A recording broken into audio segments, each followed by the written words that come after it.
අසුභවාදීන් ලෝකය වෙනස් කරන්නේ නැහැ. ඔවුන්ට ඒ සඳහා හැකියාවක් ඇත්තෙත් නැහැ. ලෝකය වෙනස් කළෙත් වෙනස් කරන්නෙත් ධනාත්මක අදහස් තියෙන අනාගතයේ දෙස සුභවාදීව සිහින දැක ඒවා සාක්ෂාත් කරගන්නට උත්සාහ කළ පුද්ගලයන් විසිනුයි. ජනාධිපතිතුමා මේ බව සඳහන් කළේ ඊයේ පැවැත්වුණු නිදහස් සමරු උල්ලේදී ජාතිය අමතමින්. ජනාධිපතිතුමන් ඊයේ කළ මේ කතාවේ කාලීන වශයෙන් වැදගත් පණිවිඩ රාශියක්ම අන්තර්ගත වෙලා තිබුණා. ඒ පිළිබඳව වගේම පසුගිය සතිය පුරාම ජනාධිපතිතුමන් සහභාගී වුණු රැස්වීම් හමුවීම් රාශියක තතු විත්ති අද ජනපති දිනපොතෙන් විමසා බලන්න අපි සූදානම්. ජනවාරි 28 වැනිදා තල්පිටිය බෝධිරාජ මහා විහාරයට පැමිණි ජනාධිපතිතුමා කෝට්ටේ ශ්‍රී කල්යාණී සාමග්‍රී ධර්ම මහා සංඝ සභාවේ මහානායක අතිපූජ්‍ය ඉත්තපානේ ධම්මාලංකාර හිමියන් සහ අනුනායක අතිපූජ්‍ය කොටපිටියේ රාහුල ස්වාමින් වහන්සේ බැහැ දැකලා උන්වහන්සේලාගේ ආශිර්වාද අනුශාසනා ලබා ගත්තා. ඉන්පස්සේ විහාරස්ථානයේ අභිනවයෙන් ඉදිකෙරුණු බෝධිඝරය ජනාධිපතිතුමන් අතින් විවෘත කෙරුණා. නමෝ තස්සේ භගවතු අරහතෝ සම්මා සම්බුද්දස්සේ නමෝ අධිකාරියටපත් ගුවන් හමුදා නිලධාරීන්ගේ විසිර යාමේ උත්සවයක් ජනවාරි 29 වෙනිදා ජනාධිපතිතුමන්ගේ ප්‍රධානත්වයෙන් පැවැත්වුණා. ඒ කටුනායක ශ්‍රී ලංකා ගුවන් හමුදා කඳවුරු පරිශ්‍රයේදී. එහිදී පාඨමාලා කාණ්ඩ 6ක් යටතේ පුහුණුව අවසන් කරපු කෙඩිට් නිලධාරීන් 153 දෙනෙක් අධිකාරියටපත් වෙලා විසිර ගියා. ගුවන් හමුදා ඉතිහාසයේ නිලධාරීන් වැඩිම සංඛ්‍යාවක් එකවර විසිර ගිය අවස්ථාව විදිහටත් මේ විසිර යාම හඳුන්වන්න පුළුවන්. මෙහිදී ගුවන් හමුදා පියාසර කෙඩෙට් නිලධාරීන් 22 දෙනෙකුටත් කාන්තා පියාසර නිලධාරීන්යන් 6 දෙනෙකුටත් ජනාධිපතිතුමන් විසින් පියාසර නිල ලාංඡන පැළඳවීම සිදු කෙරුණා. ඒ වගේම පාඨමාලාවල විශිෂ්ට දක්ෂතා දැක් වූ කෙඩෙට් නිලධාරීන් 14 දෙනෙක් ජනාධිපතිතුමන් අතින් සම්මාන ලබා ගත්තා. රට ත්‍රස්තවාදීන්ගෙන් මුදා ගැනීමේ මානුෂීය මෙහෙයුමේදී ඒ වගේම ඉන් පසුව රට සංවර්ධනය කිරීමේදී ගුවන් හමුදාව මාතෘ භූමියට ලබා දුන් සේවය ජනාධිපතිතුමන් සභාව අමතමින් ඇගයීමට ලක් කළා. I am delighted to address you this morning at the largest ever commissioning parade in the history of Sri Lanka Air Force. I congratulate the 153 officer cadets commissioned this morning, including the 22 men and 6 ladies awarded their flying brevet. From its modest beginning in 1951, the Sri Lanka Air Force has grown into a distinguished, professional and highly accomplished branch of our military. It played a key role throughout the war against terrorism that ended in 2009. At certain times during the conflict, the Jaffna Peninsula was maintained largely because of efforts by the Air Force to safely convey soldiers and supplies. It even provided ground forces needed to securely hold territory at times during the height of the conflict. Precision strikes carried out on identified targets by its skillful pilots, including on LTT supply ships far out at sea, greatly weakened terrorist forces. The drone operations and intelligence wing of the Air Force were instrumental in providing vital information during the last stages of the war. Since peace returned to Sri Lanka, the Air Force has continued to play an important role in nation building and in maintaining national security. නිරන්තරයෙන් තම හැකියාවන් සංවර්ධනය කර ගැනීමේ ඇති වැදගත්කම හා නායකයෙක් ලෙස නිලධාරීන්ට පැවරී ඇති වගකීම් පිළිබඳවත් ජනාධිපතිතුමන් මෙහිදී නවක නිලධාරීන් දැනුම්වත් කළා. Your integrity must be impeccable and your discipline must be of the highest standard. As a technical arm of the military, the Air Force demands absolute competence and allows no room for error regardless of whether you are a pilot or involved in ground operations. Your professionalism too must therefore be outstanding. You must work hard to continuously improve your knowledge, further develop your skills and learn from the lessons imparted through your experience. It is important for you to learn everything you can about them, their families, their capabilities and aptitudes, and their aspirations. It is only then that you will be able to help them if they have any difficulties. Being a former army officer, I know at first hand just how impactful genuine care and consideration for those you lead can be. In the late 1980s, I was stationed in Palali as second in command of the Gotabaya regiment under the leadership of General Vijayawamarath. Those of us in Jaffna during this period were given leave to return to Colombo where for around 5 days each month. One afternoon during this period, General Vimarathna told me that I should go to Colombo and come. I informed him that I was not scheduled to return to Colombo at that time. He responded by saying I should go because it was my wife's birthday next day.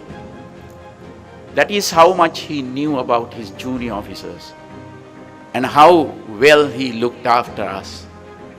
Even today, nearly 40 years after this incident occurred, I fondly remember this kind gesture by General Vimarathna. Another instance I have never forgotten involves General Densil Kobakadu. One day during the Balavege operation to relieve the besieged army camp at Elephant Pass in 1991, a young major approached General Kobakadu in the field. He informed him that his son was going for an admissions interview to Royal College and requested a letter of support. General Kobakadu immediately sent for a pen and paper. Then and there he wrote a letter to the principal of Royal informing him that this young officer is in the field fighting for his country and appreciating his consideration in admitting his son to the school. I know personally that this young boy facing that interview is a very successful engineer today, and that both he and his father are forever grateful for the support given to them by General Kobakadu. What these two incidents show is just how much you should care for and support the personnel under your command.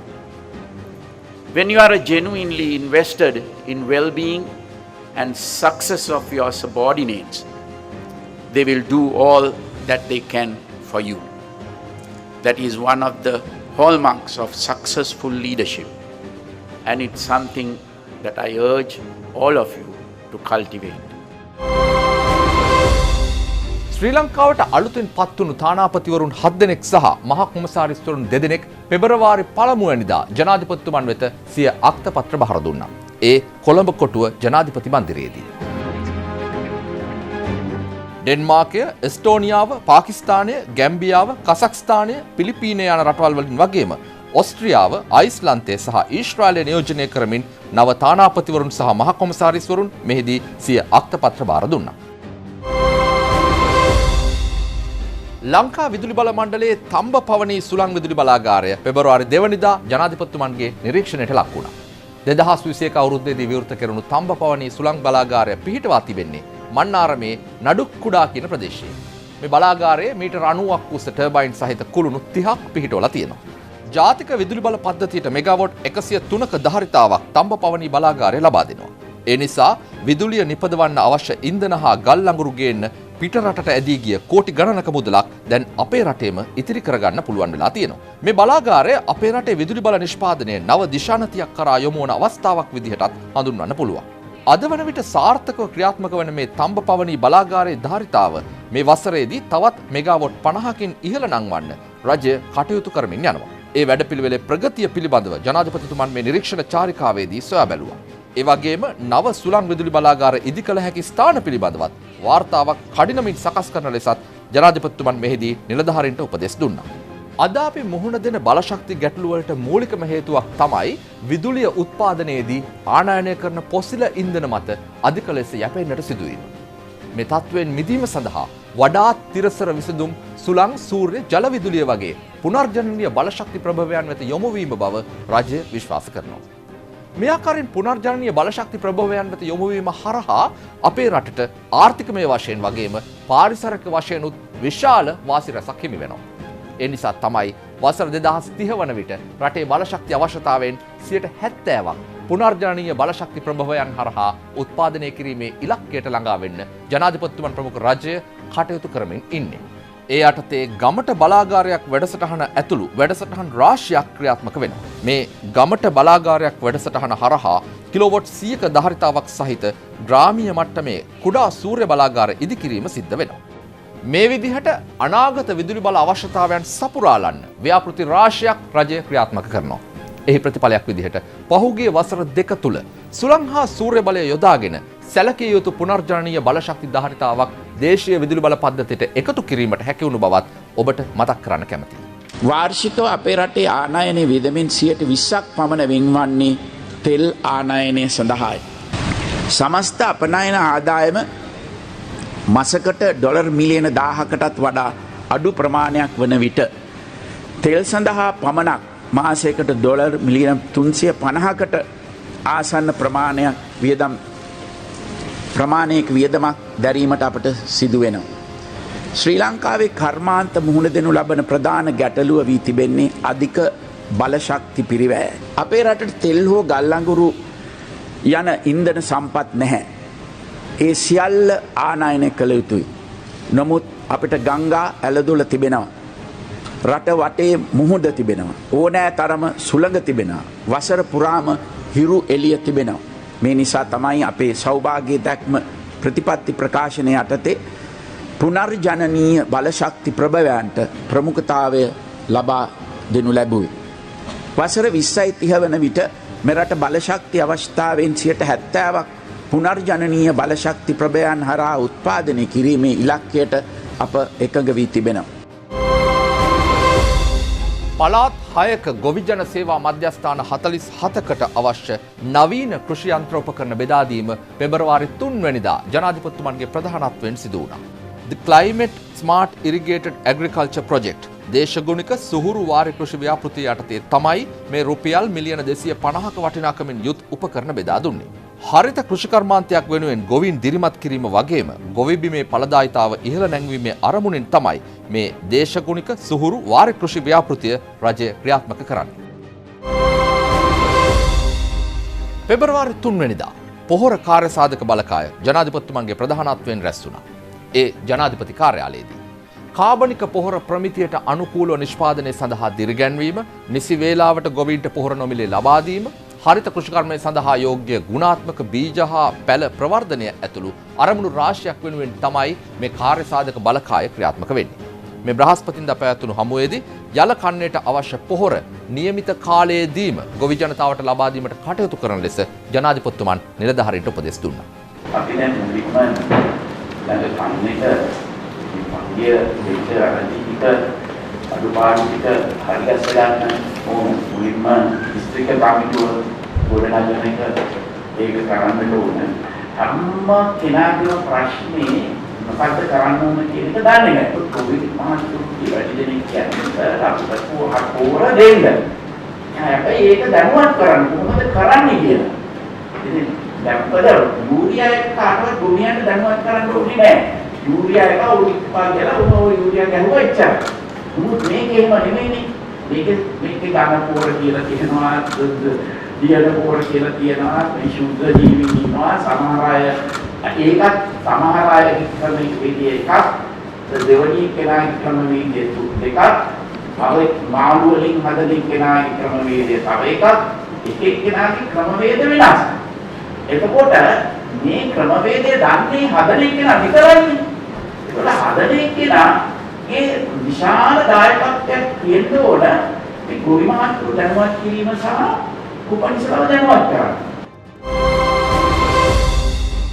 ඊයේ පෙබරවාරි 4 වෙනිදා ජාතික නිදහස් දින සැමරුම් උළෙල ජනාධිපතිතුමන්ගේ ප්‍රධානත්වයෙන් පැවැත්වුණා. අභියෝග ජයගත් ඉසුරුමත් හෙට දිනක් සෞභාග්‍යමත් මව්බිමක් යන තේමාව යටතේ තමයි මෙවර ජාතික නිදහස් දින සැමරුම් නිදහස් චතුරස්‍රයේදී සංවිධානය කරලා තිබුණේ. මෙවරත් ත්‍රිවිධ හමුදාව, ශ්‍රී ලංකා පොලිසිය, සිවිල් ආරක්ෂක බලකාය, ජාතික ශිෂ්‍යපට බලකාය එක් වෙලා ඉදිරිපත් කළ ආචාර පෙළපාලියකින් වගේම දැකුම් කළු සංස්කෘතික සංදර්ශනයකින් නිදහස් සමරු උළෙල වර්ණවත් වෙලා තිබුණා. අද වන විට ශ්‍රී ලංකාව නිදහස් ස්වෛරී ප්‍රජාතන්ත්‍රවාදී රටක්. අප එහි අභිමානවත් පුරවැසිය.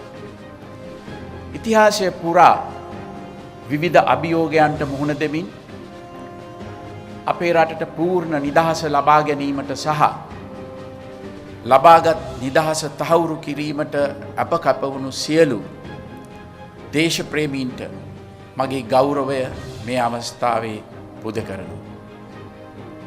ජාති ආගම් ભેදයකින් තොරව සෑම ශ්‍රී ලාංකිකයටම අද රටේ ඕනෑම ප්‍රදේශයක නිදහස්ව සුරක්ෂිතව ජීවත්වීමේ අයිතිය තිබෙනවා. තමන් කැමති ආගමක් ඇදහීමට නිදහස තිබෙනවා. ස්වාධීන මතයක් දැරීමේ හා අදහස් ප්‍රකාශ කිරීමේ නිදහස තිබෙනවා. රට තුළ සම්පූර්ණ මාධ්‍ය නිදහස තිබෙනවා. ශ්‍රී ලාංකික පුරවැසියන්ට පූර්ණ ප්‍රජාතන්ත්‍රවාදී ක්‍රමවේදයක් හරහා තම මහජන නියෝජිතයන් පත් කර ගැනීමටත් කැමති අයට දේශපාලන ක්‍රියාවලියට හා රාජ්‍ය පාලනයට සම්බන්ධ වීමටත් නිදහස තිබෙනවා. මෙය අප සියලු දෙනාගේම සතුටට හා අභිමානයට හේතුවක්. රට ඉදිරියේ ඇති අභියෝග ජයගත හැක්කේ ජයග්‍රාහී ගමනක් වෙනුවෙන් කැපකිරීම් සිදු කළහොත් පමණක් බවත් අපේ රට වර්තමානයේ මුහුණ දෙන ගැටලු කිසිවක් දීර්ඝකාලීන ගැටලු නොවන බවත් ජනාධිපතිතුමන් මෙහිදී සඳහන් කළා. අනාගතය දෙස සුබවාදීව බලන ධනාත්මක චින්තනයකින් පමණයි අපට අපේ ඉදිරි ගමන සාර්ථක කරගන්නට හැකිවන්නේ. ජයග්‍රාහී ගමනක් වෙනුවෙන් අවශ්‍ය කැපකිරීම් කළොත් පමණයි අපට මුහුණ දෙන්නට වන අභියෝග ජයගත හැක්කේ. අසුභවාදීන් ලෝකය වෙනස් කරන්නේ නැහැ. ඔවුන්ට ඒ සඳහා හැකියාවක් ඇත්තේත් නැහැ. ප්‍රශ්නයකට විසඳුමක් ඉදිරිපත් නොකොට විවේචනය කරන්නට පමණක් පුරුදු වී ඇති අයට අනාගතය ගැන දැක්මක් නැහැ. රටක නායකයෙකුට බොහෝ දුෂ්කරතා විපත් ගැටලු හා අභියෝග වලට නිරන්තරයෙන් මුහුණ දෙන්නට සිදුවෙනවා. දැක්මක් කරා කණ්ඩායමක් මෙහෙවීම පහසු නැහැ. කෙතරම් හොඳ අරමුණක් වෙනුවෙන් වුවත් පවතින ක්‍රමවේදයන් වෙනස් කිරීම පහසු නැහැ. යම් කාරණාවලදී දේශීය මෙන්ම විදේශීය බලවේගත් අපට එරෙහිව සංවිධානය වෙනවා. ජනතාව නායකයෙකුන් බලාපොරොත්තු වන්නේ මේ සියලු අර්බුද කළමනාකරණය කරගෙන රට ඉදිරියට මෙහෙයවීම මිස ප්‍රශ්නවලින් පලා යාම නොවේ. ඒ සඳහා අවශ්‍ය කරන ධනාත්මක මානසිකත්වය අප සතුව තිබෙනවා. රට මුහුණ දෙන ඕනෑම අභියෝගයක් ජය ගැනීමට අවශ්‍ය කරන නායකත්වය ලබා දීමට මම හැම විටම සූදානම්. දුෂ්කර කාල හැමදාමත් ඒ ලෙසම පවතින්නේ නැහැ. දුෂ්කර කාලවලට මුහුණ දීමට ශක්තිමත් මිනිසුන් අවශ්‍යයි. ඒ නිසා අන් අයව මානසිකව වට්ටන කිසිවෙක් මේ අවස්ථාවේ සමාජයට කරන්නේ උපකාරයක් නොවේ. ඒ නිසා අපි සියලු දෙනාම විශාල වගකීමක් තිබෙනවා. මේ අර්බුදයට සාර්ථකව මුහුණ දීම සඳහා අවශ්‍ය ධනාත්මක චින්තනය රට තුළ ගොඩනගන්නට.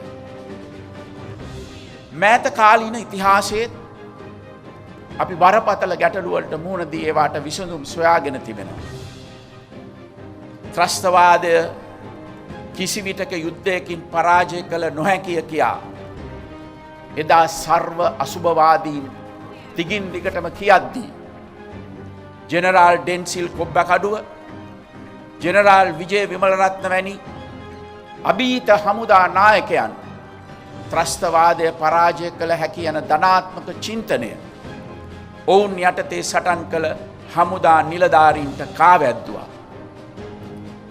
පසු කාලීනව නිවැරදි දේශපාලන නායකත්වයක් යටතේ වසර 3.5ක් වැනි කෙටි කාලයක් තුල ත්‍රස්තවාදය සම්පූර්ණයෙන්ම පරාජය කරන්නට අපිට හැකි වුණේ අපේ හැකියාවන් ගැන අප තුළ තිබූ විශ්වාසය නිසායි.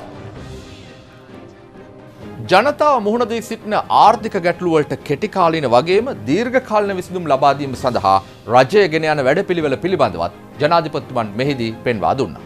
ව්‍යවසායකත්වය දිරිමත් නොකොට ව්‍යවසායකයන්ට ඇති බාධා ඉවත් නොකොට අපට ආර්ථික සංවර්ධනය කඩිනම් කරන්නට බැහැ. විවිධ අවදානම් මැද්දේ Tamanගේම ව්‍යාපාරයක් ආරම්භ කොට තවත් අයට රැකියා හා ආදායම් ඉපයීමේ අවස්ථා ලබා දෙන්න. ව්‍යවසායකයන්ට මීට වඩා ගෞරවයකින් හා මිත්‍රශීලී සැලකීමට අපට වගකීමක් තිබෙනවා. රටේ සංවර්ධනයට ව්‍යවසායකයන්ගේ දායකත්වය හොඳින් වටහාගෙන පවතින නීතිමය රාමුව තුළ ඔවුන්ට අවශ්‍ය සියලු උපකාර කඩිනෙමින් කිරීමට රාජ්‍ය නිලධාරීන් කටයුතු කළ යුතුයි. ව්‍යාපාර ලියාපදිංචි කිරීමේදී ආයෝජනයන් සඳහා අනුමැතීන් ලබා දීමේදී සිදුවන විශාල ප්‍රමාදයන් වළක්වාලීමට කටයුතු කිරීම හරහා රටේ සමස්ත ආර්ථික ක්‍රියාවලිය වඩාත් සක්‍රීය කිරීමට පුළුවන්. වඩා ඵලදායී පුරවැසියෙක් බිහි කිරීම සඳහා අධ්‍යාපන ප්‍රතිසංස්කරණ රාශියක් මේ අවස්ථාවේ රටේ සිදුවෙමින් පවතින. පාසල් අධ්‍යාපනය අවසන් කරන සෑම දරුවෙක්ම රටේ ආර්ථික ක්‍රියාවලියට දායකත්වයක් ලබා දිය හැකි ශිල්පයක් හෝ කර්මාන්තයක් ප්‍රගුණ කරන්නට උත්සාහ ගත යුතුයි.